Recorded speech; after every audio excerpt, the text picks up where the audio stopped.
días de nuevo, buen día de nuevo. Good morning again. Sí, no sé si Eric está conectado. Bueno, sí, ahora... no sé si me oís bien. Sí, te oímos, Eric. Perfecto. Perfecto. Yo no os veo bien, pero vamos, espero que me lo veros. Muy bien. Pues nada, buenos días de nuevo. Ahora ya hemos cogido un poco más de arrancada, ¿no? Hemos calentado, hemos hecho el warm-up, ya tenemos un poco más de calor en el cuerpo, podemos hacer una mesa redonda un poco más ágil y tengo el placer, además, de moderar una mesa que, bueno, algunos de vosotros hemos hablado más, otros hemos hablado corto, breve, pero intenso y es un placer para mí presentar a los tres. Primero voy a presentar a Antoni Franquesa, que es de Factor Energía, director de la área de sostenibilidad y eficiencia energética. Además, los que conozcan el entorno catalán, pues Factor Energía tiene un papel muy relevante como gestor de energía y por lo tanto va a ser un placer poder escuchar las aportaciones de Antoni. En segundo lugar, y online, tenemos a Eric. Eric Fernández es representante de INEOSTAR. INEOSTAR es la Asociación de la Industria de la Ciencia de España, que además luego nos aclarará qué quiere decir la Asociación de la Industria de España, porque es bastante interesante como concepto. Y por último tenemos a Héctor Sankorski, que él es un experto independiente con larga trayectoria en la conexión público-privada, en la movilidad, en la energía, en la descarbonización, pionero también en el tema de descarbonización, y por lo tanto nos va a dar una visión muy interesante. Entonces, pues dicho eso, me gustaría dar paso a Antoni, que se presente, que explique un poco qué hace Factor Energía en términos de gestión, qué hace su unidad y bueno, un poco cómo ves que se enfrentan a todos estos retos que hemos estado comentando durante toda la mañana, ¿no? La descarbonización, las empresas, cómo estamos haciendo eso, ¿no? ¿Funciona? Sí. Vale. Hola, buenos días. Mi nombre es Toni Franquesa. Estoy en Factor Energía como responsable de la unidad de sostenibilidad y, sobre todo, eficiencia energética. Factor Energía, minuto, menos, segundos que hace. Bueno, básicamente lo que hacemos es proveernos de energía en el pool energético español, la energía eléctrica, donde vierten la energía aquellos que generan energía, lo venden al pool. Compramos esa energía, pagamos los peajes de transporte, distribución y todos los accesos y todo lo que necesitamos pagar en sistema regulado para suministrar energía al cliente final, que puede ser pues, una industria, una pyme, un restaurante, un hospital o un usuario doméstico, ¿vale? Esto es la función, que está regulada así, de un comercializador eléctrico, ¿vale? Entonces, esto es básicamente lo que hacemos. Y en concreto, mi unidad lo que hace es hacer justo el tema contrario, es decir, hacer todo lo imposible para que mis clientes gasten los menos kilovatios posibles a través de tecnología, a través de inversiones y sobre todo a través de eficientizar todos los procesos energéticos donde se utiliza energía, ¿vale? Utilizar solamente aquella energía necesaria, con el mantra que siempre el mejor kilovatio hora es aquel que no se usa, el más barato además. Muy bien.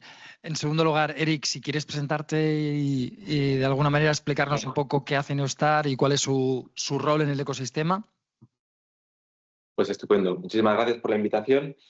Como decía, soy Eric Fernández, el director general de INEOSTAR, que es la Asociación Española de Industria de la Ciencia. Entonces, industria de la ciencia es verdad que es un término no conocido por muchos, que trabajamos insistentemente para que se conozca cada vez más. Es el sector que está compuesto por las empresas que trabajan para la construcción, diseño, en ocasiones operación parcial y mantenimiento de grandes instalaciones científicas por todo el mundo. Estamos hablando de aceleradores de partículas, estamos hablando de observatorios astronómicos y hablamos también de reactores de fusión, que es el de esta mesa redonda. Muy bien. Y por último, Héctor Sankorski. Hola, buen día a tothom, buenos días a todos y todas. Bueno, mi nombre ya lo ha dicho, Héctor Sankorski. Yo soy el exdirector de Desarrollo Social y Económico del Área Metropolitana de Barcelona. Me han jubilado, digamos, ¿no? Porque en la administración pública te jubilan, no te jubilas, te dicen, ¡plac!, fuera. Y yo en realidad vengo de muchos campos, por mi formación, etcétera, pero en el año 20 en concreto, el año 19-20, me metí de lleno en este tema de la descarbonización y fundé, entre otros, el Blaval del hidrógeno, y etcétera, etcétera, ¿no? Y bueno, creí que era un tema muy importante. Digamos, algunos me definirán como hoy en día lo que hago, me jubilé el año pasado, como networker y facilitador, si te parece bien, Neus, ¿no? Networker, facilitador, alguien que hace redes y que facilita. Y de hecho me han invitado hoy aquí para hablar de este tema del cual estoy machacando mucho con entidades con las que participo, que luego ya me referiré, sobre el tema de la descarbonización. Una es AEMES, ¿no? En el cual también está Víctor, está la gente de Factor Energía, estamos nosotros, está Neus, está Cuatro Casas, etcétera. Muy bien, pues vamos a ello. Lo comentaba el representante de la Comisión Europea, son 6 billones de inversión privada, por ejemplo, en el tema de fusión, iniciativas que tienen que ver con la transición energética, con la descarbonización. Estamos aquí para hablar de las oportunidades para las pymes, de las startups, cómo pueden colaborar con Factor Energía, qué estáis haciendo en este sentido y cuáles son los retos. Los retos de Factor. Factor y los retos en general. A ver, como cualquier suministrador de energía, el reto principal, paréntesis, no hay que dar por descontado de que siempre tenemos energía disponible. ¿Vale? Esto sí, yo creo que es un error básico. Siempre hay energía porque siempre que lo hay funciona. Es una especie de milagro técnico que esto llegue siempre en calidad suficiente, cantidad suficiente, con una frecuencia perfecta para que no se estropeen los aparatos. Entonces, esto no es evidente y hace un par o 3 de años lo vimos en vivo y en directo, que efectos que poco tienen que ver aparentemente con nuestra zona, pues nos pueden complicar la vida hasta llevar a la ruina a un montón de personas y de empresas, ¿no? Entonces, básicamente, los primeros retos son siempre asegurarse una capacidad, una compra de energía en cantidad suficiente y a unos precios que pueda venderse y que te puedan pagar, ¿vale? Y esto implica no solamente hacer unos buenos acuerdos bilaterales con algunos generadores, si es posible, sino además utilización de instrumentos financieros para garantizar que los precios no se te escapen de un collar, de un máximo y un mínimo que puedas tú vender y poder ofrecer a la sociedad, ¿vale? Esto es lo principal. Y el otro principal es que cada vez esta energía tenga menos impacto de CO2, es decir, porque al final esto estará en este momento, por el CO2 pues vale dinero, cuesta dinero, cada vez es un poco más caro y aparte de que tenemos el problema que tenemos de calentamiento global, entonces nuestro reto es encontrar esa cantidad de energía suficiente de origen renovable para poder suministrar a nuestros clientes, que dicho sea de paso, cada vez hay más sensibilidad. En los domésticos yo diría que poca, la verdad es que poca, ¿no? O sea, no, ¿vale? En la industria bastante más, por una cuestión a veces de compliance, de solicitud de sus accionistas, de compromisos que tienen las compañías que están cotizadas y tal, y lo tienen que hacer casi pues obligadamente, ¿vale? Porque a veces, y esto además, hoy por hoy, en España además, no implica un coste adicional significativo, ¿vale? Entonces a veces no hay una razón de por qué no ir a energía renovable, ¿vale? Y en cuanto también a perspectivas, ¿vale? Porque a veces yo soy un poco pesimista en algunas cosas de nuestra especie, ¿vale? Pero puedo deciros que, por ejemplo, en España ya estamos prácticamente la mitad de la energía eléctrica, porque hay muchísimos campos de energía, como estamos en pañales, ¿vale? Pero la mitad de la energía eléctrica que consumimos ya es de origen renovable, ¿vale? El resto, pues queda una parte que no tiene impacto de carbono, que son la nuclear, y el resto, pues básicamente es gas y otras cositas, ¿vale? Pero básicamente no estamos andando mal, aunque la velocidad se ha ralentizado muchísimo y debemos de acelerar muchísimo esto, ¿eh? Esto básicamente son los retos así, a grosso modo. ¿Alguna oportunidad que destaques para emprendimiento en el sector energético desde Factor? Mira, nosotros, y estamos invirtiendo bastante en ello, y me he metido bastante en ello, es aplicar mucha tecnología a la energía. Al final la energía no es tan complicado, al final es la del enchufe, porque tienes cantidad suficiente, con una onda correcta y tal, pero en el momento en que el año 2019, el de Real Decreto, el 244, nos permite el autoconsumo, o sea, la generación propia de energía en casa, consumirla y además el exceso exportarlo, se abre todo un mundo, ¿eh? Ya ha habido un boom de autoconsumo, sobre todo fotovoltaico, que habéis podido ver y tal. En 3-4 años en España se han construido más de 500.000 de instalaciones de autoconsumo, una potencia global de 7 gigavatios de potencia instalada, ¿vale? Hablo de fotovoltaica solamente. Esto lo que ha hecho es que en algunos momentos está, y lo veis, y el precio de la energía lo recoge así, en los momentos en que brilla el sol, el precio de la energía cae en picado, y se dan casos incluso que es negativo. Alguien está dispuesto a pagar para que no le apaguen la central nuclear, ¿vale? Entonces esto lo que hace es que parte de esa energía, cuando no la usamos, la podemos inyectar, y a partir de ahí se abre todo un mundo enorme a la tecnología para poder compartir esta energía de forma correcta, segura, que no permita manipulaciones, etcétera. Y hay todo un mundo en metering, en control de esa energía que se está abriendo, y en este momento hay una miríada de compañías pequeñas que están colaborando en ese tema. Para mí es el gran reto. Muy bien. Y antes de pasar un poco luego a otra visión, ¿no? Un poco quizás, bueno, le he pedido que sea más crítica a Héctor, con lo cual tendremos un poco más de confrontación de ideas. Eric, desde Ineustar, desde el punto de vista de qué emprendimientos tienen que ver con tecnologías disruptivas, con innovación disruptiva y que tienen relación con fusión nuclear, que es nuestro campo, digamos, común, ¿no? Entre Fundación QuimBCN y Ineustar. Si nos puedes dar tu visión. Pues por supuesto. Es verdad que en el último año, los últimos 2 años, es un momento donde la fusión nuclear ha ganado mucho protagonismo. Estábamos hablando de esa descarbonización y ese uso de energías renovables y un pequeño estancamiento que estamos teniendo, ¿no? Yo creo que todos somos conscientes de que en el mix de energía del futuro una fuente como la fusión pues, tiene su protagonismo y tiene su relevancia. Yo os decía que en los últimos años ha ganado cierto empuje, entre otras cosas, por lo que se ha denominado las startups de fusión, que son iniciativas privadas que, como decías al principio, han inyectado 6.000 millones de dinero privado en un sector que era únicamente público en las últimas décadas, ¿no? Es decir, ese impulso de 6.000 millones que han logrado estas iniciativas privadas de fusión, pues en sí mismo supone un gran impulso para la fusión, es decir, con ello se va a poder desarrollar tecnologías que ahora mismo son críticas y están en camino crítico para llevar a cabo la fusión. Y además hemos logrado otra cosa que se ha unido junto con un hecho que muchos recordaréis, que hace más o menos un año, un poquito más, en Livermore, en un laboratorio en Estados Unidos, por primera vez en la historia se logró ganancia de energía neta en un proceso de fusión, lo cual también ha sido un catalizador a ver que el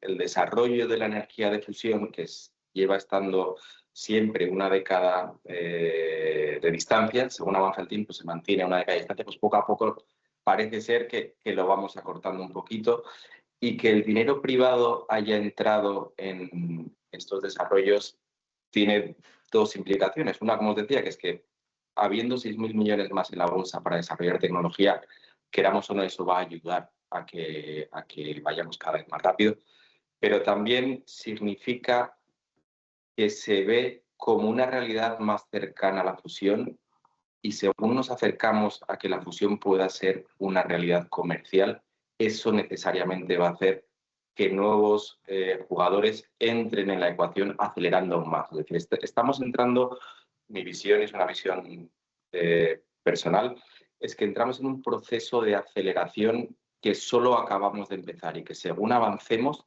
esa aceleración será cada vez mayor. Por lo tanto, en vez de mantenernos siempre a la misma distancia como nos hemos mantenido durante muchos años, la vamos a cortar cada vez más. Eric, lo que estabas comentando, que alguna vez hemos hablado, nosotros como Fundación QuimBCN tenemos un referente que es el New Space. En el año 2011 empezamos a invertir tiempo, recursos y energía en el desarrollo en aquel momento de un sector que no existía, ¿no? De los satélites de órbita baja que monitorizan el medio ambiente, que procuran una agricultura de precisión y que tienen una serie de ventajas en temas de conectividad que en aquel momento no se veían. Entonces empezamos a invertir tiempo y energía y recursos. Y ahora, 13 años después, se ha desarrollado todo el concepto de New Space Economy, que es colaboración público-privada, privada fuera de las agencias, no solo la Agencia Espacial Española puede ser tractor, sino que el propio sector privado lo está siendo, y se están diseñando infinidad de aplicaciones. ¿Crees que eso puede pasar también en la fusión nuclear? ¿Ese fenómeno del New Space aplicado a fusión nuclear puede ser factible en los próximos tiempos? Yo creo que es un paralelismo que a todos nos viene a la cabeza de manera casi natural, ¿no? Es decir, lo que ha ocurrido en espacio, que ha sido un sector predominantemente público durante muchos años, hasta que de repente entró ese New Space que viene impulsado por la iniciativa privada. Es un paralelismo que es fácil de identificar cuando hablamos de la entrada de elementos privados en la fusión. Es verdad que tú un satélite lo puedes simplificar mucho, es decir, puedes tener un satélite altamente complejo o un nanosatélite con las mínimas funcionalidades, con unos sensores mínimos y demás, ¿no? En el caso de un reactor de fusión, desafortunadamente no podemos simplificar el reactor. Hay un mínimo donde no puedes bajar y sigue siendo altamente complejo. Así que no sería un paralelismo total, pero sin embargo sí que hay ciertas tecnologías dentro de un reactor de fusión que sí que son externalizables y donde sí que el desarrollo de esas tecnologías no tiene por qué ser llevado a cabo por los laboratorios de investigación públicos, sino que puede ser llevado a cabo por mucha investigación privada, con el objetivo de luego comercializarla en esos reactores de fusión comerciales, ¿no? Entonces, sí que tenemos cierto paralelismo, yo creo que es natural y habría que buscarlo, pero no total. Vale, gracias por tu aportación y tu visión. Y ahora volvemos un poco al ámbito general con Héctor, un poco para ver más volver a ver la visión de conjunto y tu opinión sobre la descarbonización y Bueno, primero de todo agradezco que me hayáis invitado. Antes no lo he dicho y creo que es lo primero que es receptivo para vosotros, decir que agradezco mucho. Luego, en esta primera intervención seré ligeramente, digamos, crítico o muy crítico, pero lo único que os pido es que no penséis que soy negativo por ahora. Ya luego daré las salidas, ¿vale? Porque vengo con propuestas, no vengo solo a criticar, ¿no? El amigo Franquesa hizo una intervención para mí muy correcta y muy en línea de cuál es lo que está pasando con la electricidad, pero quiero recordar, no como crítica, que en la movilidad en este momento el nivel de descarbonización es bastante alto, solo el 4%. 4,5, contando los híbridos, que todos sabemos que descarbonizan poquito. Bueno, dicho esto, vamos a empezar. Y es el 30% del negocio, la movilidad de la energía. Por lo tanto, estamos hablando de una cifra bastante importante, ¿no? Tema 1. Tema 2. Si cogemos el informe de McKinsey, que nada sospechoso de nada, digamos, McKinsey, ¿no? Estamos de acuerdo que es ni progre, ni ecologista, ni nada de esto, ¿no? No tenemos por qué pensar. Ellos están planteando que en este momento se han resuelto el 10% de los problemas de descarbonización, siendo muy optimistas, del año 2050. Esto ya dice bastante. Quiero decir que el nivel de atraso que llevamos es bastante importante. En esa perspectiva, digamos, yo no quiero aquí iniciar una discusión ni con ningún ministerio, ni con la Real Academia Española de la Lengua, pero yo creo que no estamos delante de una transición, sino delante de una transformación. ¿Por qué voy a matizar esta importancia de la diferencia entre tanto? Yo creo que hay una ideología de sustitución en el tema de la descarbonización. Vamos a cambiar las fósiles por las renovables. Yo creo que no, chicos. Le voy a dar una mala noticia. Hay que transformar todos los niveles del sistema. No solo el problema del origen de la energía, sino hay que cambiar también, y una cosa que van a decir, este tío que es de la administración y aparte ha trabajado para los que gobiernan y todo esto, hay que cambiar la forma en que el Estado, que es el principal inversor, el sector privado, ya hablaré dentro de un rato, tiene, digamos, respecto al tema de la energía y respecto a todos los temas. Estamos en un modelo industrial de los años 80 que ha funcionado durante muchos años, pero es que ha cambiado el modelo. Ha cambiado la empresa, ha cambiado el tamaño de la empresa, ha cambiado la tecnología de la empresa. A mí me divierte, escrito hace poco, dice, cuando Trump dice, yo volveré, digamos, a la América industrial, ¿alguien se piensa que a Detroit van a aparecer los tíos que tienen 70 años y se fueron a volver a fabricar coches y que la fábrica del coche en Detroit tendrá algo que ver con lo que dejaron hace 25, 30 años? O sea, o este tío es tonto, o como sabemos que no es tonto, tiene otros intereses, está clarísimo. Lo quiero decir, en este momento, y cuando hablo de transformación, por eso digo, y no quiero discutir semánticamente, pero sí creo que eso va a afectar a muchos aspectos. Y eso va a tener que ver mucho con el tema de los emprendedores, que es la pregunta que tú nos metes de latente, digamos, ¿no? Claro. Me dio una buena noticia esto lo de NISA, porque ya lo conocía, digamos, me lo había explicado un anterior técnico que es amigo nuestro, digamos, ¿no? Y también el Jordi Hereu, que es amigo personal. Hace poco estuvimos hablando, nos hablaba de la ley, nos explicaba. Está bien la ley de startups, pero realmente, digamos, si nosotros miramos en este momento todos los soportes que tiene el Estado o que tienen las administraciones, que no siempre tienen que hacer dinero, pueden ser beneficios para la empresa, fiscalidad, no tienen por qué siempre dar. A veces es simplemente facilitar, acelerar procedimientos, no tiene por qué repartir.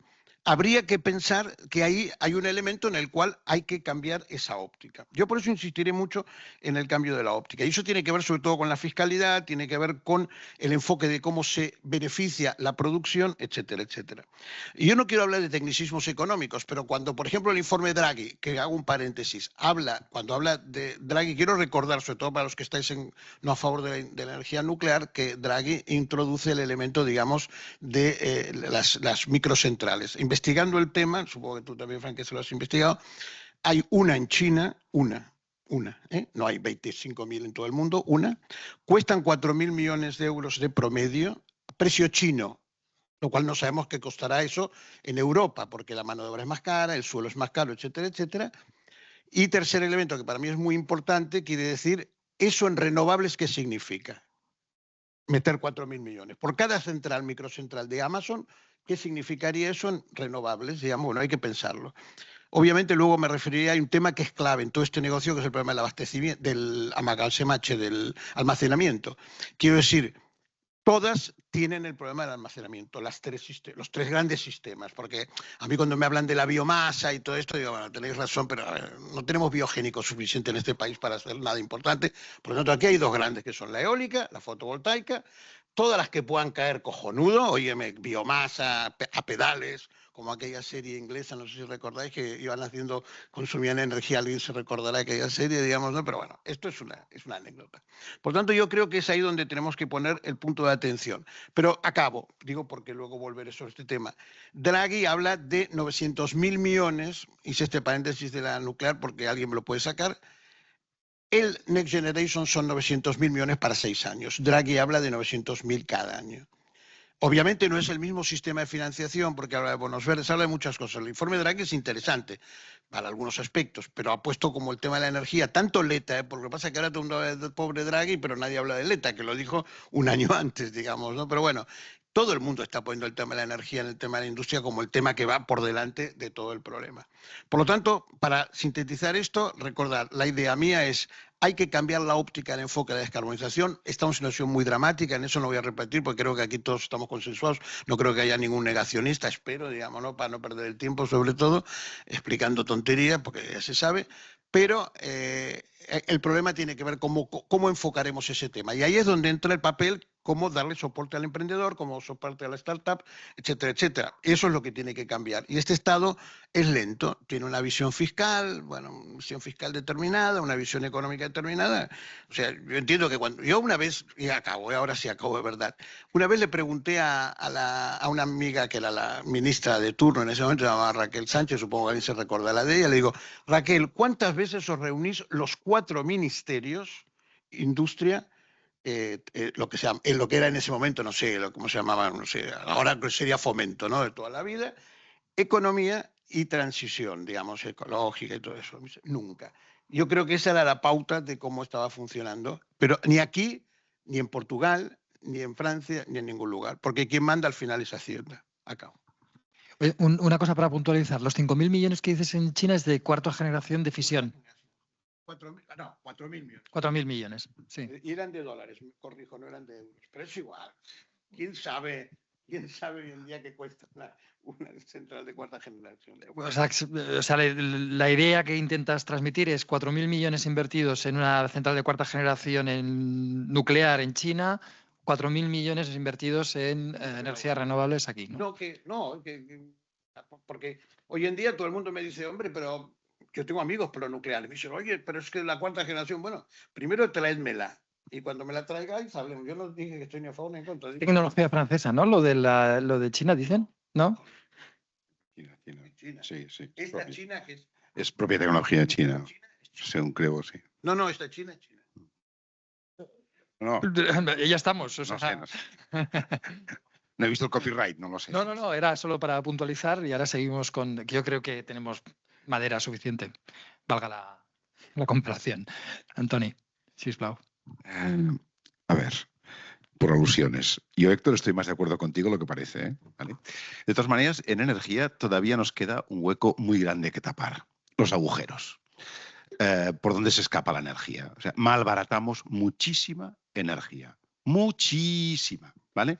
Entonces, yo no sé si el público sabéis cómo se forma el precio eléctrico en España, ¿vale? Es tan sencillo como cada hora, como una subasta inversa de pescado. Es decir, cuando, no sé, yo ya soy mayor, igual es una estupidez y me decís, este tío que habla, ¿no? Pero las antiguas subastas de pescado, más o menos ahora, cuando llega un barco con sardina, pues sale el señor pescador, prepara la sardina y, oye, a 20 euros el kilo, ¿vale? O a 10, ¿vale? Entonces va pasando el rato y si no lo vende a 10 es a 9,5, y si no a 9,4, y si no a 9,2, al final casa, un precio que, mira, vamos, a 7 y pico, vendido, pum, otro, venga, otra caja. La energía va al revés. O sea, todos los días, todos los comercializadores antes de las 00 de las 24:00 de cada día tenemos que darle al agrupador, al OMEL, al regulador español, ¿vale? Al operador español, ¿vale? La energía que necesitaremos para nuestros clientes en qué cantidad de energía cada hora del día, ¿vale? Entonces, cuando todos los que vendemos energía se lo hemos contado a los señores de Red Eléctrica, este señor va y llama a los generadores y les dice, vamos a ver, para las 01 de mañana, tanta energía, subasta inversa, entran primero los de acero, venga, o a menos 25, lo que sea, venga, va. Cuando ha llegado, pum, casa, la energía que necesita para vender, ese último precio hace precio de toda la energía, de toda la hora, ¿vale? Si resulta que hay poca demanda, el precio suele ir por los suelos, 10, 12, 15 euros megavatio. Precio mayorista, ¿eh? Luego que hay que añadirle todo, ¿eh? Peajes, ajustes, etcétera, ¿vale? ¿Qué problema tenemos? Bueno, que a partir de las 7 de la mañana nos levantamos todos a la misma hora, hacemos lo mismo, vamos, nos duchamos, por la general pues con gas o con electricidad, con lo cual ponemos el café en marcha, ponemos a los críos en marcha, demanda enorme. Y además las empresas, las que empiezan un poquitín antes, las industriales de toda la vida, a esa hora empiezan a poner en marcha las máquinas. ¿Qué pasa? Un pico de demanda, ¿vale? Depende de qué tipo de generación tengas. Tienes nuclear, que te da una tranquilidad. Tienes agua, que si hay agua, te da tranquilidad. Pero, amigos, el viento, si hace viento, hay viento. Y a esa hora no hay sol suficiente. Con lo cual, hay déficit de energía. Ciclos combinados de gas a toda castaña. Esto nos hace un precio altísimo. Por la mañana, a las 7, 8, ¡pum!, el precio se va a las nubes, ¿eh? O sea, 10 veces más probablemente que el precio que se pagará pues a las 12 del mediodía. ¿Qué va pasando? Según va iniciándose el día, pues se levanta el sol, empezamos a producir, pues los 19 o 18 gigavatios que tenemos de potencia, empieza a producir, la demanda se estabiliza, empieza a haber más energía de la que necesitamos y el precio empieza a caer, incluso a precios negativos, ¿vale? ¿Qué pasa por la tarde? Al revés, o sea, volvemos para casa, ya no hay sol, la industria todavía funciona, llegamos a casa, ponemos a los críos la ducha de los críos, no sé qué, la tele, la cena y tal, ¡bum!, a las 9 de la noche, precio récord otra vez, ¿vale? Y que se mantiene hasta más o menos a las 11, que vamos a planchar la oreja y empieza a bajar. Y esto es cada día del año, normalmente a los 5 días de la semana, excepto los fines de semana y excepto los momentos de crisis, que hay crisis. Por ejemplo, de hace 2 semanas en Alemania, el precio de la energía en algunas horas llegó a 1.000 euros megavatio. En la media de la semana pasada fue 400 euros megavatio. O sea, esto para que tengáis idea, ¿qué quiere decir? Que al pobre alemán de turno esa semana, que pasaba frío, porque hacía frío, ¿vale?, poner en marcha una hora de un calefactor de 2 kilovatios le costó 40 euros la hora, ¿vale? Si tenía mucho frío y estuvo mucho rato sin taparse, la factura de luz de ese mes va a tener que decidir comer o pagar la factura de luz, ¿vale? Pero las dos cosas a la vez igual no puede, ¿vale? Entonces esto es lo que le pasa a veces a los sistemas eléctricos. ¿Qué nos está pasando cuando vamos a renovables? Que son intermitentes, que van cuando el recurso, que es gratuito, ¿vale?, existe. Cuando es sol, y esto está controlado porque sabemos exactamente qué cantidad de sol tenemos aproximadamente cada hora del día del año, ¿vale? El viento podemos saberlo más o menos, ¿vale?, pero hay momentos que no tenemos nada. La semana pasada, o esta semana que pasó en Alemania, hubo una situación de cielos tapados, frío del carajo y tranquilidad en la atmósfera, no viento. Mierda. Y como habían apagado las nucleares, pues carbón y gas a por un tubo. ¿Qué pasó? El precio por las nubes, ¿vale? Entonces, Esto, una vez entendido esto, claro, está el mundo de la batería, del almacenamiento, que es otro melón que se tiene que abrir algún día, ¿vale? Entonces, esto es absolutamente necesario si tiramos hacia el mundo renovable. En España tenemos baterías naturales, que es la orografía, ¿eh? Pero aquí esto, como podéis suponer, las cantidades de inversiones son brutales, los tiempos son larguísimos, es decir, cuando tú tienes una presa a esta altura y otra a esta altura, ¿vale? Llenas una, la vacías, generas kilovatios, bajando agua y dándole a la turbina, y cuando tengo por la mañana, a eso de las 12, tengo un kilovatio muy barato de luz, lo que hago es una bomba para arriba, más o menos a palmos, gasto 2 kilovatios para subir, para conseguir uno de bajar, pero el precio me cuadra, porque me cuesta muy poco dinero subir energía arriba y cuando la bajo a las horas caras y gano un pastón, ¿vale? ¿Qué problema hay? Una inversión brutal, descomunal, un impacto ambiental importante, no negligible y una contestación social infinita. ¿Vale? Y es ahí donde quiero meter aquí una pullita, ¿vale? No somos conscientes del uso que hacemos de la energía. No somos conscientes de lo que malbaratamos la energía.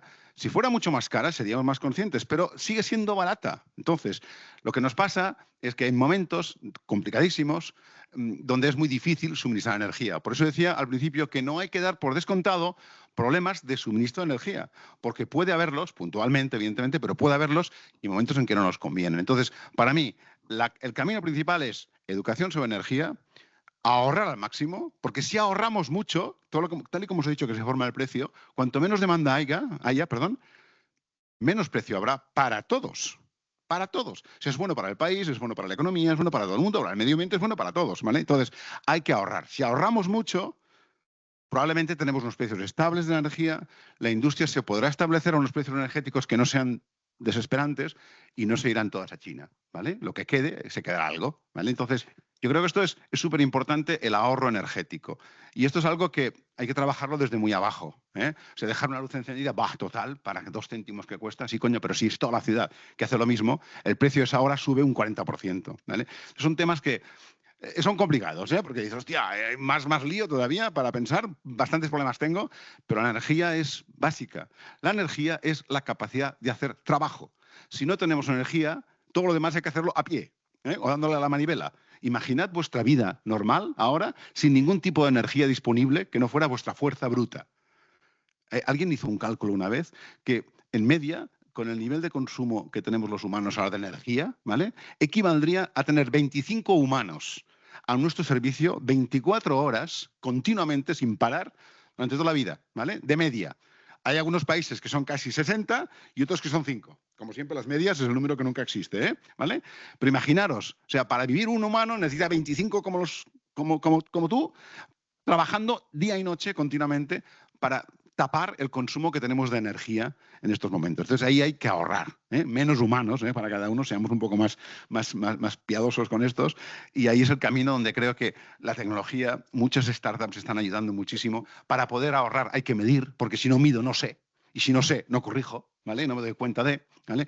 Y hay cositas que hay que ir haciendo, pero yo creo que hay un camino enorme aquí para sensibilizar y ya ha pasado, ya callo, un efecto muy raro ha pasado, y es que en los años, si acordáis, hace 3 años, creo que fue, la crisis de salida del COVID junto con la crisis de Ucrania y con todo el lío el problema con el suministro de gas ruso, ¿vale? La energía se puso a precios increíbles. Yo que iba a tomar el café siempre debajo de las oficinas en la Avenida de Barcelona, pues hay un bar allí y era cliente nuestro. Y hay un día que fue dramático. El tío dice, Doni, ucraniano, curiosamente el señor, ¿vale? Y dice, tengo que decir, ¿pagaros la factura este mes o despedir a este camarero? ¿Qué hago? Es decir, les había multiplicado por 6 la factura eléctrica ese mes. Además, era invierno, ¿qué hago? Digo, coño, estamos mal, ¿no? O sea, pago el café y me voy. O sea, pero no tengo solución para ti, ¿vale? Pero el drama llegó a ser de este color. ¿Qué pasa ahora? Esto no es así todavía, pero la energía en España sigue siendo el doble del precio medio que tenía hace 10 años. Con lo cual, el impacto, quizá para nuestros bolsillos no se nota tanto, pero la industria lo ha notado muchísimo. Y hemos visto que en 10 años hemos perdido una cantidad de industria pesada, altamente consumidora de energía y generadora de puestos de trabajo estables, ¿vale?, que ha volado, ha cerrado o ha cambiado la manera de fabricar o ha fabricado otra cosa, ¿eh? Entonces, esto para mí es lo básico. Ahorrar es lo primero, porque no es necesariamente un gran dispendio económico, una gran inversión, es concienciarse y ahorrar. Entonces, a partir de ahí, ya haremos virguerías, ya haremos lo de los chinos, los 4.000 millones, pero ahorrar. Muy bien, Eric. Hemos hablado de fisión, te toca más la parte de fusión, pero bueno, ecosistemas innovadores en Europa sobre fusión nuclear existen. En España no sé cuán desarrollados están, qué tipo de tecnologías disruptivas están generando, cómo pueden ayudar en todo este proceso. Hemos pasado de un debate, digamos, más político a las necesidades energéticas diarias, pero ¿cómo entronca eso con lo que estáis haciendo desde Ineostar? Todo lo que hemos estado comentando. Sí, hemos entrado en un plano que me era más difícil aportar, pero te agradezco que me hagas una pregunta un pelín más orientada a la parte de fusión, estando muy de acuerdo en todo lo que se ha dicho en la mesa hasta el momento, y en la relevancia también de que llegue en ese mix de energía una solución limpia, estable y económica en la medida de lo posible. Y sobre todo también, el otro día estuve en una charla donde hablaban de la energía de fusión como una energía segura, pero ya no solo segura desde el punto de vista de safety en inglés, ¿no? de ese que no genera un problema, sino que también segura desde el punto de vista que es una energía democrática, es decir, el combustible de la fisión es un combustible concreto, ¿no? que todos conocemos más, es el caso del plutonio, pero en el caso de la fusión estamos hablando de isótopos de hidrógeno, que es algo que está distribuido en todo el mundo de manera, no diría que uniforme, pero casi, es decir, es muy fácil de lograr, ¿no? Y volviendo a la parte de ecosistemas, estoy completamente de acuerdo que los ecosistemas innovadores en fusión, por orden, nos ganan. Bueno, probablemente nos ganen los chinos, ¿vale? Pero no tenemos tanta información porque son los que más rápido están evolucionando, que más presupuesto están invirtiendo aquí y que han dado un salto cualitativo en la investigación en fusión, pero drástico en los últimos años.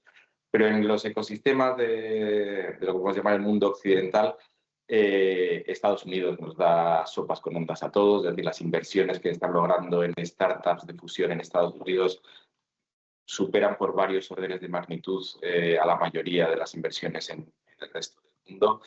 Estamos hablando de que solo Commonwealth Fusion Technologies, que es una startup nacida del famoso MIT en Estados Unidos, cuenta con casi 2.000 millones de euros de inversión privada. Son volúmenes de inversión que ya no solo en España son impensables, sino que en Europa también. Luego, fuera de Estados Unidos, efectivamente en Europa hay varios ecosistemas innovadores en fusión. Yo creo que la palma se la está llevando en este caso Alemania, por una razón que ha salido en esta mesa un poco de soslayo, y es que Alemania apagó las nucleares y ve con la fusión una posible vuelta, porque ven esa necesidad derivada de que cuando tienen un problema tienen que tirar de carbón y gas, como hemos dicho. Y ven en la fusión una posibilidad para darle la vuelta a este problema, ¿no? Y efectivamente allí en España pues tenemos todavía esa asignatura pendiente. Estamos siempre históricamente al rebufo en muchos temas, en renovables, ¿verdad? Que yo creo que podemos sacar un poquito de pecho, pero todavía en la parte de fusión, sí que en investigación, sí que en cadena de valor, me refiero en suministradores, en lo que llamamos industria de la ciencia, tenemos una posición, yo creo que muy reputada en Europa y gracias pues, a todos los agentes del ecosistema, la parte pública, la parte privada, tenemos una posición muy buena, pero es verdad que en esa parte de innovación de startups todavía nos faltan. Y por continuar en esa parte de startups, y como decíamos, que teníamos como esas dos visiones, ¿no? de startups que desarrollan un reactor completo, startups que están prometiendo desarrollarlo en un plazo de 3, 4, 5 años, que para la comunidad científica es algo muy difícilmente creíble. Pero luego hay startups que están desarrollando tecnologías que solo por el desarrollo de esa tecnología va a ser un gran salto en el desarrollo de la fusión. Estamos hablando de tecnologías, no sé si estáis familiarizados con la fusión, pero vamos, hay varias fórmulas ahora mismo sobre la mesa para lograr la fusión. Una, simplificando mucho, está basada en en imanes muy grandes que son capaces de contener el plasma y lograr que los átomos se unan y se fusionen, y otra basada en láseres de muy alta potencia que lo que hacen es incidir sobre también los átomos y hacer que esos átomos se fusionen, ¿vale? Simplificando, esas son las dos grandes familias y dentro de cada una hay muchas especificidades, pero en un caso hay una tecnología que es los imanes HTS, que son imanes superconductores a alta temperatura, es decir, ya no necesitamos temperaturas de unos pocos milikelvin, es decir, muy cerquita del cero absoluto, para que esos imanes funcionen a temperatura, como imanes superconductores, sino que lo podemos funcionar a temperatura más alta. Esa tecnología se está desarrollando con el objetivo de hacer los reactores de fusión más pequeños. Es decir, los reactores de fusión a día de hoy tienen un tamaño grande, entre otras cosas, porque los imanes tienen que ser grandes. Hay un silogismo que es: si los imanes son grandes, los reactores son grandes, por lo tanto, si los imanes son pequeños, conseguiremos que todo el reactor sea pequeño. Ahí hay un límite, que es la disipación de temperatura y demás, pero vamos, la idea es esa, ¿no? Y para lograr que los imanes sean más pequeños, necesitamos que sean imanes que sean capaces de generar mayor campo magnético con menor tamaño, y la superconductividad te lo da. Hasta ahora la superconductividad era sinónimo de temperaturas cercanas al cero absoluto, con el consumo energético y el coste que eso supone. Ahora, con esta tecnología, podríamos hacerlo de una manera más eficiente. Lo que os quiero decir es que solo eso, en el campo del confinamiento magnético o el desarrollo de láseres ultraprecisos en el tema de conflicto inercial, ya está justificado, porque además son tecnologías altamente transferibles a otros sectores. Y ahí no sé que nos ocurre algo parecido que nos ocurre en espacio de nuevo, que es que tecnologías que nacen para el espacio son aplicables en espacio, y permiten que el espacio se desarrolle cada vez más rápido, pero a la vez permiten que toda la sociedad mejore aplicándolas a cosas que eran impensables como se pensaba, ¿no? Y esto nos ocurre con las dos cosas. Nos ocurre con la superconductividad, sobre todo para máquinas eléctricas, mayor eficiencia y demás, y nos ocurre también en el tema de láseres de alta potencia, que son tecnologías que cada vez están más usadas en infinidad de procesos industriales. Perdón por la extensión. No, yo ya sabes que comparto 100%. De hecho, tenemos entre el panel esta tarde tenemos a Ana Belén de Cedeti, que tuvimos esta conversación hace pocos días de cómo estas grandes infraestructuras, ahora te preguntaré sobre limitones, estas grandes infraestructuras en sí mismas, persiguiendo un objetivo que es una tecnología muy sofisticada, consiguen de alguna manera que se cree un ecosistema alrededor, no porque se haya llegado al fin de conseguir la reacción de fusión con la ganancia suficiente y el tiempo suficiente para poder obtener más energía de la que tienes que poner, sino por el efecto arrastre que tiene la investigación tan sofisticada, ¿no? Una pregunta muy rápida: ¿cuál es tu opinión sobre el efecto IMIF-Donens en España, en Granada? Hemos tenido a Ángel esta mañana, Ángel Ibarra, en una mesa redonda. Entiendo que es una pregunta trampa y retórica, pero ¿cómo va a ser el efecto de una inversión tan potente, tan importante? Vale. Pues confiamos en que de nuevo tenga un impacto no transicional, sino de nuevo transformador, especialmente para la región. Es decir, estamos hablando de una inversión de cercana a los 1.000 millones de euros, ¿no? Si finalmente la configuración de dos aceleradores, que parece que está bastante cercana, se da, que es una inversión, es verdad que es una inversión grande, pero tampoco nos creamos que es una inversión enorme. Es decir, 1.000 millones de euros, cualquier obra pública un poquito grande, vamos, lo multiplica sin duda, ¿no? Que la característica principal que tiene una instalación como IMIF-Donens, de nuevo, son las tecnologías que son necesarias desarrollar para que esa instalación sea una realidad. Entonces, ahí es donde realmente está la verdadera palanca de IMIF-Donens. No tanto en el volumen, que también, quiero decir que 1.000 millones pues a todos nos parece una inversión muy potente en España.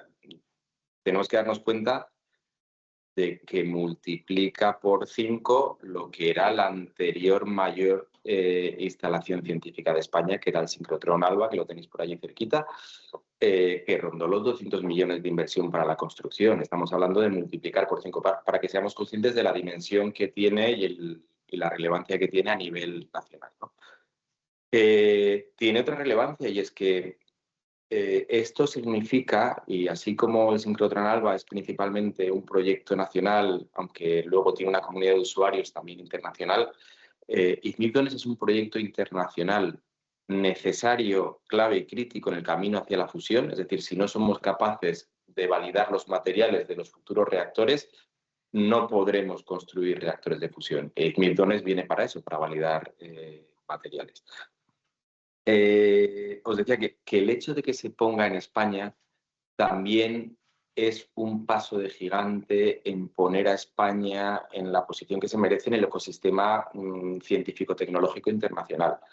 Has hablado de que está por allí Belén, es una pena que no vea al público, pero el camino que ha recorrido España en este sector en los últimos años, pues nos ha llevado a que los institutos de investigación españoles y las empresas españolas que trabajan en este sector, y eso lo conoce muy bien Belén, porque gracias a su papel como hilo, que ella lo lleva en la parte de fusión, estamos siendo reconocidos a nivel internacional, pues, por ejemplo, entre ITER y Fusion for Energy, estamos siempre luchando por la segunda plaza entre España e Italia, ¿no? La primera plaza en cuanto a retornos de contratos lo tiene Francia, que es el país anfitrión, pero que eso es natural, por eso ya está como en otra liga. Y luego siempre estamos ahí entre Italia y España peleando por encima de otros países como Alemania, como Reino Unido. Lo que os quería decir es que el hecho de que esto se ponga en España es de nuevo una proyección internacional que es un granito de arena o un cubo de granos de arena en que nos creamos de verdad que España es un país que puede vivir de algo más que los servicios y el turismo, ¿no? Que podemos desarrollar este ecosistema y sobre todo en una región pues como es la zona de Granada, que desgraciadamente desde hace muchos años no tiene industria. Entonces, bueno, pues esperamos que a través de este proyecto podamos entre todos ser capaces de animar a empresas a que ayuden a desarrollar esas tecnologías y sobre todo no vean Ignidones como un proyecto finalista, sino como un proyecto palanca. Afortunadamente la inversión en ciencia y la inversión en instalaciones de fusión o basadas en aceleradores en el futuro va a ser cada vez mayor. Ignidones es una puerta de entrada. Tenerlo en casa es una suerte. Muy bien, muchas gracias, Eric. Bueno, linkando con esto y pasando a lo que habías prometido de la inversión privada, esa inversión pública que se está haciendo, por ejemplo, en Ignidones, esta inversión que se ha hecho en infraestructuras científico-tecnológicas para transformar, ¿cómo se traduce a nivel privado en el sector energético? Y si quieres hacer una introducción también. Bueno, primero, a ver, quiero dar tres referencias a cosas que se han dicho hasta ahora y luego me referiré a esto. La primera, comparto plenamente la tesis del ahorro, pero agrego el tema de la eficiencia, digamos, simplemente que se marque como el otro elemento, digo, para no dejarlo de lado, que es muy importante. Y estamos bastante mal en eficiencia energética. Tenemos que mejorar mucho. Segundo elemento, hay una realidad que hay que asumir. Yo sé que hay gente que... O sea, nosotros sabemos que el futuro es eléctrico, eso lo tenemos claro todos. El futuro es eléctrico, el tema es cómo se va a enchufar, a qué se va a enchufar la cosa, digamos, ¿no? O sea, entonces, en el tema de la movilidad, en un estudio que acabamos de hacer un equipito, nos han salido de que está claro que lo mejor es el autobús eléctrico, pero tiene un pequeño problema, ¿no? Que resulta de que cuando le metes la pila, digamos, el rozamiento de la rueda contamina más que un diésel. Nada, es una tontería menor que no tiene ninguna importancia. Poca broma, ¿eh? O sea, poca broma, esta es la realidad. Y el precio, obviamente, 2,5 veces, 1,5 veces, 2 veces el diésel. Si nos vamos al tema del hidrógeno, nos encontramos con otro problema, que es ¿quién produce hidrógeno en España? A ver, porque yo escuché a Tony Jardén, al cual tengo una cierta relación, de la fundación, de cuando fundamos la Val del Hidrógeno y con la gente de Nagas, pero objetivamente, ¿quién produce hidrógeno de verdad en España? en cantidades suficientes para transformar la industria o para alimentar la movilidad. Por lo tanto, ahí tenemos otro gap. Entonces ya tenemos dos elementos que eran claves en la movilidad, que es la electricidad y vale. Luego tenemos el biocombustible, una publicidad fantástica de Repsol diciendo de que van a meter una cantidad con el aceite que sobra tu madre, digamos, cuando hace las patatas fritas, vamos a alimentar todos los coches de España. Bueno, menos mal que quitaron la publicidad porque era greenwashing total. No existe eso. Aparte hablan de 300 gasolineras, parece que en España tenemos 11.000. O sea, está bien, a mí me parece bien que la gente haga mercadotecnia, etcétera, etcétera, Moveo, Cepsa, a ver, no nos engañemos, Cepsa continuará vendiendo mucho tiempo petróleo. O sea, es que es inevitable porque es el core de su negocio. No puede transformarse en 24 horas. Están pensando en salidas como el biocombustible, que está bien, están pensando en salidas como el sintético, que está bien, pero todas aquestas, nosotros hablamos ahora de 5 salidas. Está el biocombustible, el biogás, que es el biometano, hablo de la movilidad, el hidrógeno, el eléctrico y la quinta es el sintético. Todas estas, ahora voy a hablar de la quinta que es muy importante, todas necesitan mucha energía para producirse, todas. Por lo tanto, alguien tiene que dar la manivela y nos encontramos con un problema de que no tenemos suficiente energía. Ya no quiero hablar de Cataluña, que no sé si lo habéis mencionado hoy, que está no lejos, sino súper lejos de ser autosuficientes en renovables. Por lo tanto, aquí tenemos un primer problema, Por lo tanto, aquí introducimos un elemento que es muy importante, que no ha salido hasta el momento, que es en cuál será el problema, cómo vamos a hacer para la captura de carbono. Porque el combustible sintético tiene que ver con la captura de carbono. Este es un tema que tampoco ha salido hasta ahora. Tenemos la pila. Esta tarde hablaremos de captura de carbono. Es muy importante, la captura es clave. Ahora nos vamos a la industria o la generación de energía pura. Y ahí también tenemos muchos sistemas. Hablamos de la eólica, hablamos de la fotovoltaica, con los problemas de intermitencia, que son los problemas de intermitencia, que tienen dos problemas, porque la gente va a la intermitencia y dice, bueno, no hay sol. No hay sol, pero aparte entra mal. Y la red tiene que aguantar que entre bien, continua. Porque nosotros tenemos un sistema que necesita constantemente alimentación. No puedo decir, ahora te meto, ahora te quito, ahora... No, esto no existe.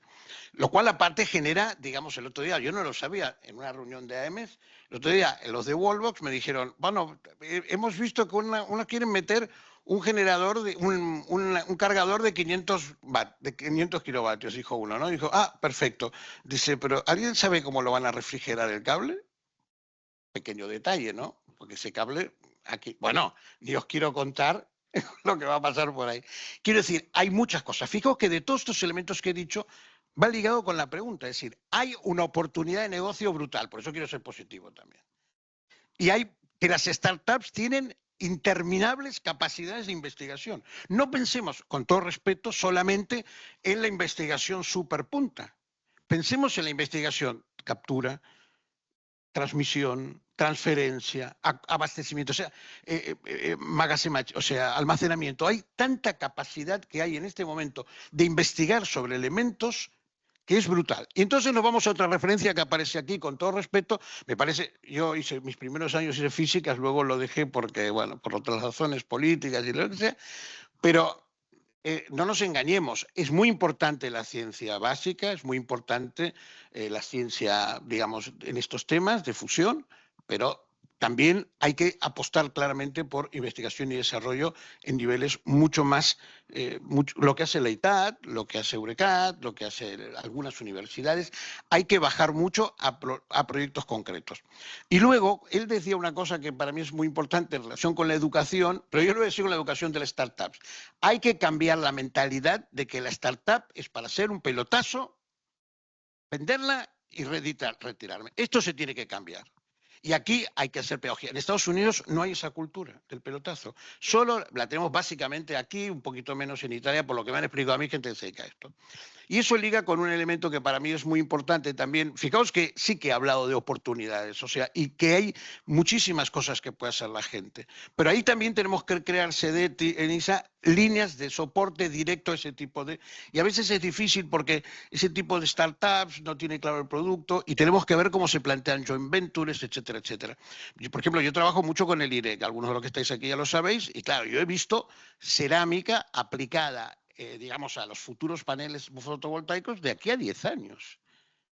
que no son de ahora, que serán otros paneles seguramente. Entonces, yo creo que hay un campo de investigación y hay doctores o postdoctores o doctorandos trabajando sobre ese tipo de cosas. Por lo tanto, yo creo que hay un campo enorme. Si tenéis alguna oportunidad de visitar el IREC, vais a ver la cantidad de experimentos que se están haciendo en relación con el futuro de la energía, que será muy diferente al que tenemos hoy en día en muchos aspectos. Para ir acabando, yo una vez lo dije, justamente en una jornada que organizaba Cuatro Casas, le dije, el presidente de la patronal de movilidad, esto para ir acabando, me lo copió y lo usa a todos lados que va, digamos. Es decir, yo, otra cosa más para todos los que os dedicáis a todo esto es menos PowerPoint y más Excel. Esto es muy importante. Aquí todo el mundo viene, te mete un PowerPoint y te dice que esto sea la hostia. Oye, empezad a hacer Excel. O sea, a mí no me cuentes. O sea, ya me lo cuentas, pero hazme el Excel. Porque el Excel te puede dar alguna sorpresa y no siempre negativa.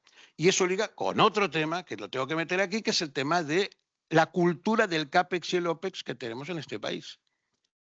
Esta es clave. O sea, mientras digamos, hostia, la inversión, qué terrible, ya veremos, claro, ahí vamos mal. Eso es fatal. Porque, claro, estamos hablando de decir, invirtamos mucho y veamos los resultados a largo plazo. Eso es un Excel bien hecho, un plan de negocios como Dios manda. Claro, hoy en día nadie se quiere meter en ese negocio. ¿Por qué? Porque realmente aquí, a ver, yo lo puedo entender, digamos, ¿no? Y lo digo sin ninguna acritud, pero los políticos, la agenda que tienen como mucho es de 2 años y medio. No pueden tener más agenda, porque entre que entran, se afianzan, gestionan y se van. Por lo tanto, aquí hay que cambiar esa mentalidad. Ahora, ya veremos, porque también, porque antes se hablaba de sí, bueno, y experiencias. Hombre, Biden hizo muchas cosas en términos fiscales para tratar de acelerar el proceso de renovables. Y de hecho hay demostración de eso, ¿eh? Cosa que aquí, yo lo he hablado con fiscalistas de primer nivel de la universidad. Aquí, por ejemplo, cuando hablas de crédito fiscal, la gente dice, ¿qué es esto? Bueno, no dicen qué es esto, pero ¿por qué? Porque estamos hablando de otras figuras fiscales, de otras figuras de inversión, etcétera, etcétera. Por lo tanto, hay experiencias ya hechas y hay que empezar a pensar en otros términos que no tienen mucho que ver con nuestra cultura franco-italiana española, ¿no? Con esta cosa ibérico-franco. O sea, es una realidad que tenemos, cultural, etcétera. Bueno, pero hay que ir cambiándolo. Es tan importante el ahorro, el cambio, decir, niño, apaga la luz, como es tan importante, quizás tendríamos que abrir un poco open our mind, ¿no? Y ver un poquitito qué pasa en otro tipo de cosas. Ya me guardaré algo otra munición para la próxima intervención. Gracias. Vale. Nos quedan 12 minutos para comer, ¿eh? Bueno. Muy bien. Eric, ha hablado Héctor de CAPEX, y bueno, Antoni también, ¿no? Y de las inversiones. Y bueno, para ir concluyendo, porque si nos queda un minutillo, podré abrir las preguntas al público, por si tienen alguna antes de comer. ¿Tienes alguna aportación sobre el tema de inversiones, inversión privada? Has comentado varias cosas, pero bueno, en la última intervención de Héctor ha salido varias cosas que a lo mejor son interesantes. Sí. A ver, me he apuntado aquí una cosa que me ha encantado, que es el menos PowerPoint y más Excel, que me la voy a imprimir y la voy a poner para hablar con la gente, porque me parece, vamos, una expresión estupenda. Poco más que aportar a lo que ya se ha dicho y lo que he comentado, ¿no? Es decir, que yo creo que la inversión es imprescindible y es lo que permite seguir moviendo la manivela y acelerar el paso. Pero estamos en un punto, en el caso, por ejemplo, de la fusión, donde uno de los retos que nos encontramos es el de la inversión, por supuesto, pero es el de lograr una eficiencia en los desarrollos y lograr de verdad una colaboración efectiva entre toda la gente que está aportando en este ecosistema, ¿no? Yo creo que el reto pasa por esas dos patas, es decir, lograr más dinero, pero también lograr que no que no veamos necesaria la multiplicación de la inversión porque vamos a reinventar la rueda en dos sitios distintos, ¿no? Para mí ese es uno de los principales retos a los que nos encontramos ahora. El momento de acelerar también es el momento de mejorar esa colaboración. Yo creo que a nivel nacional hemos dado un paso de gigante, de nuevo, de la mano de CEDETI. Se ha arrancado este año también con CIEMAT, el Ministerio y con nosotros un proceso para tener una estrategia nacional de fusión que viene hacia ahí, ¿no? Es decir, vamos a ver qué oportunidades hay, vamos a ver en qué somos buenos y vamos realmente a enfocarnos en aquello que puede tener mayor impacto. Muy bien. Tony. ¿Para acabar? Para ir acabando. Vale, pues yo seguiré insistiendo en lo mismo, es decir, hay muchos agujeros en el mundo de la energía, ¿vale? Primero y principal para mí es no dar por supuesto que damos al clic y esto siempre hay, ¿vale? No siempre hay, ¿vale? Y no siempre hay en las condiciones que nos convienen, ¿vale? Seguir ahorrando, eficientizando procesos. Hay muchas iniciativas, muchas. En los gobiernos y tal está el tema de CAES, que es un tema complejísimo de contar, pero al final es un dinero que va directamente a aquel que hace la inversión en hacer lo mismo, pero consumiendo menos energía y, si es posible, que sea eléctrica, cambiando combustible por electricidad, ¿vale? Ahí se abre un mundo inmenso para un montón de empresas que pueden bajar, a lo que decías tú, a bajar del desarrollo de la física de altas energías, que está muy bien, ¿vale? A mí me encanta, yo soy un apasionado, ¿vale? Pero hay que bajar a los modelos de utilización de esa energía, de esos pequeños temas que hacen la vida fácil, ¿vale? Que al final nos darán dinero para seguir investigando en la física de alta energía, ¿vale? Entonces, este es un camino a seguir, es enormemente importante. Segundo, tomar conciencia de que la energía se encarecerá, la energía eléctrica se encarecerá sí o sí, y más pronto que tarde. Solamente un dato, en España hay solicitada potencia para instalar un montón de centros de datos, ¿vale? Potencia equivalente a 16 gigavatios de potencia, ¿vale? Para conectar centros de datos, ¿vale? Entonces, también la conciencia de que lo virtual es ecológico. Cuidado. La cosa que tenemos en la nube consume energía como si no hubiera un mañana. Y cada vez que bajamos un PDF, mira qué guay que soy, no lo tengo en papel. Cuidado. Hoy la nube es el 15º país más gastón de energía eléctrica del mundo, ¿vale? Y creciendo, ¿vale? Entonces, cuidado, porque hay cosas que el sentido común lo estamos olvidando. El hecho de tener siempre, lo tengo todo en el móvil, clic, clic, clic, clic, clic, clic, kilovatios hora por un tubo, en tu móvil, cargando, en el servidor de un país rarísimo, además, que están quemando lo que sea y destrozando a personas. Y es que esto es lo que hay que ser consciente de, que cuando nos llega un kilovatio hora es un milagro de que hay que ser consciente del milagro y que lo pagamos muy barato. Y esto va a ser muy caro dentro de muy poco. Por lo tanto, todo aquello que podemos hacer en tapar agujeros de energía, en invertir en ser eficientes, en ser conscientes de que si puedo apagar la luz, apago la luz, ¿vale? Todo esto redundará en que nos defenderemos mejor del problema, pero el problema llegará.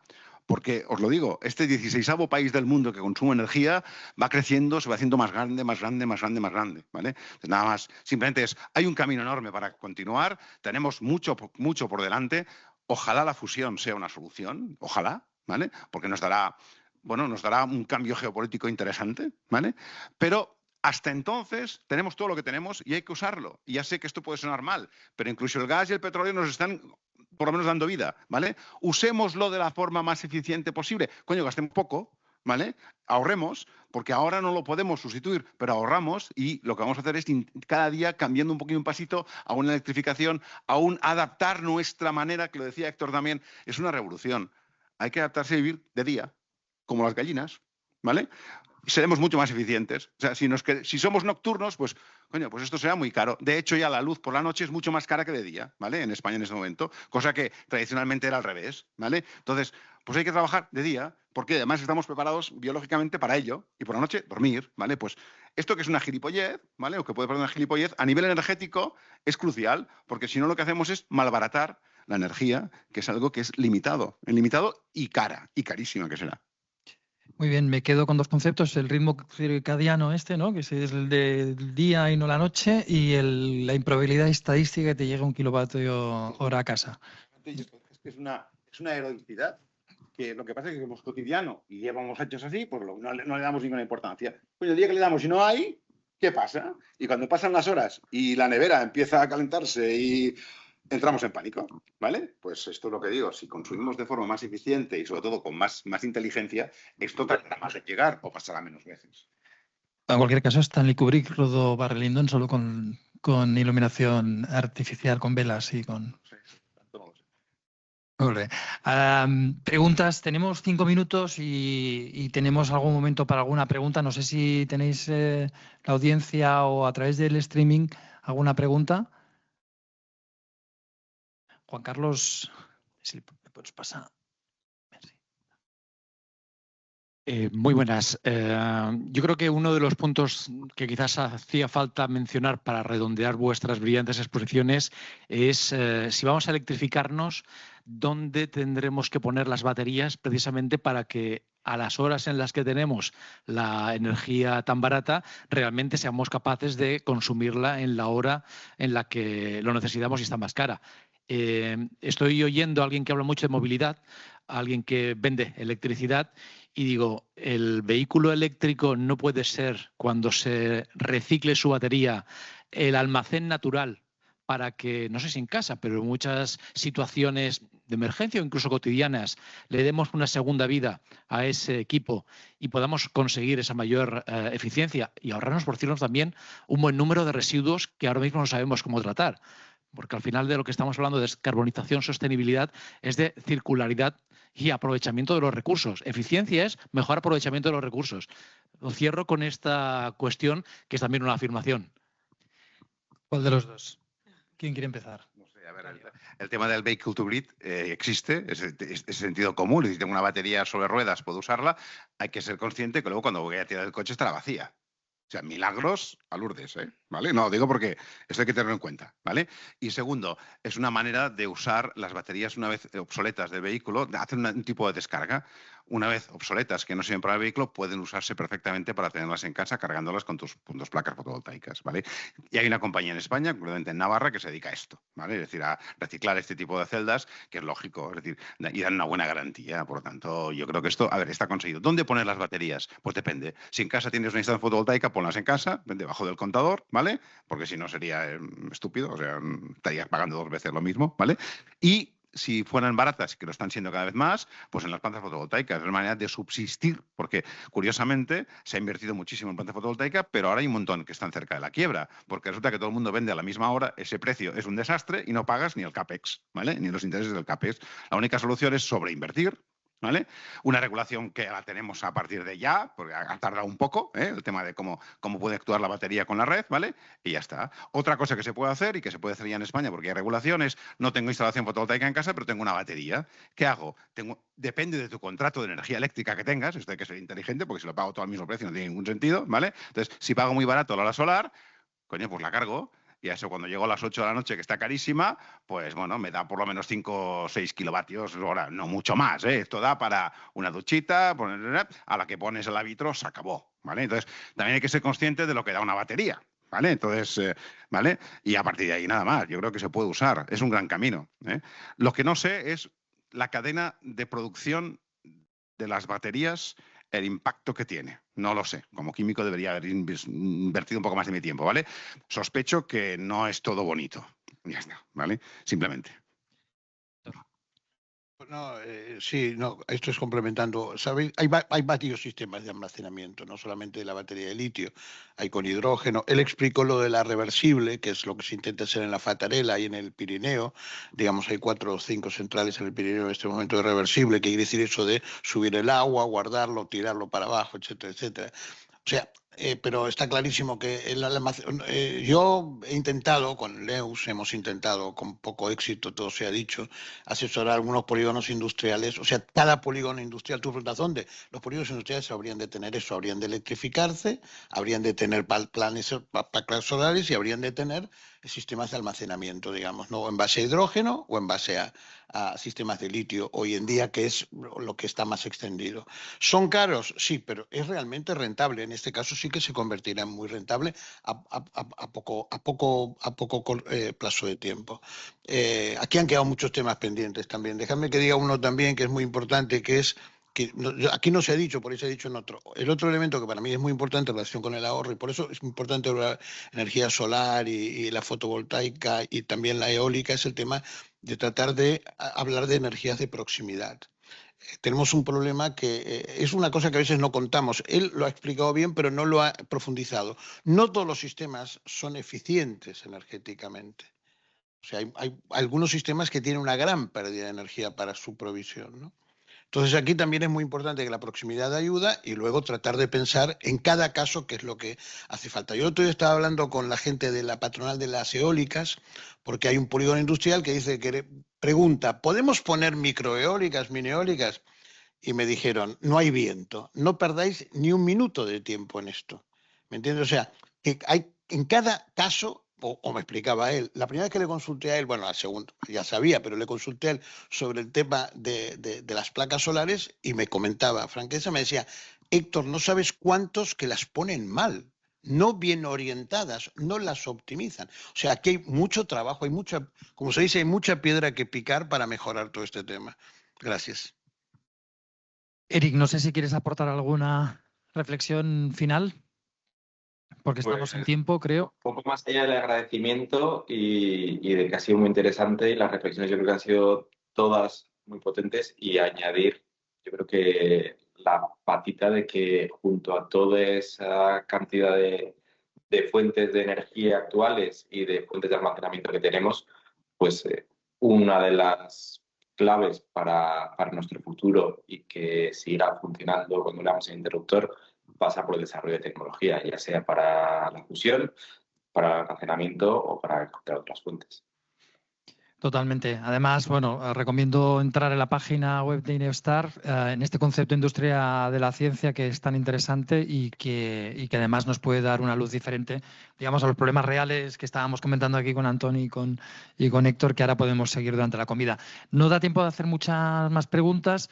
Los que están en streaming han hecho preguntas, pues tal y como os hemos dicho, pues recogeremos todas las preguntas e intentaremos trasladarlas a los ponentes con posterioridad. Y nada, muchas gracias a todos, ha sido un placer.